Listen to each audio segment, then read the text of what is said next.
Staying vulnerable is a risk we have to take if we want to experience connection. Brene. This is week 3 schedule. So for this week, we are going to be focusing on our summary reflections in VoiceThread, as well as a Brene TED Talk on the power of vulnerability. And our journal entry for this week is a letter to COVID. And so for this week's VoiceThread, we will be working in the groups as usual. I did create an extra slide for you guys. So if you go into your roster and click on your VoiceThread link, you will go into your specific group depending on your day and time. And I did change the times for the 3:10 to 3:15. Realistically, just need that extra 5 minutes to wrap up the last class. So for those in the 3:15 Tuesday or Thursday group, it's at 3:15. So click on the voice thread, and then if you haven't, of course, finished your replies to your group's reflections for this week, please do so. Take the time, again, clicking on their profile and then hitting the reply signal. And then for the chapters 3, 4, and 5, then you can leave your reflection summaries here, okay? And also for this week, we have the Brene TED Talk on the power of vulnerability. And there you also will leave, the actual video is in the voice thread, and then you will leave your commentary there, and then also replying to those in your group. And then your letter for your journal entry for this week is a letter to COVID.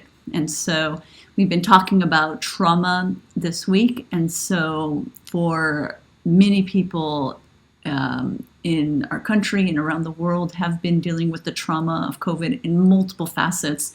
For some of you, it may have meant depriving you of a proper graduation from high school. For others, it may have meant not being able to reconnect with loved ones, see friends, have your sophomore year experience or your final senior year experience that you had wished for.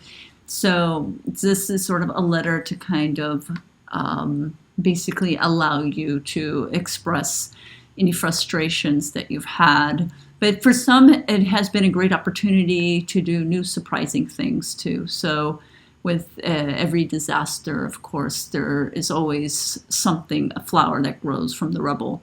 And then also, as you think about the trauma of COVID, what are some of the stories of adversity and trauma which have been passed down in your family, culture, religion, that have helped you or loved ones through difficult times in the present or past? What has been your source of strength and resilience?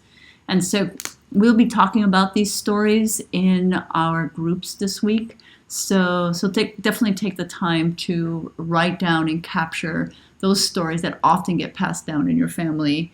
And we'll talk about the significance of those stories in dealing with your trauma or various kinds of trauma, like COVID, for instance. And then, of course, at the end of the week, by Sunday at the latest, complete your progress report. Okay, if you have any questions, please reach out to me. We can always schedule a quick Zoom meeting, especially if it's something technical. And then I'm always happy to answer any text messages or emails. All right, have a good week.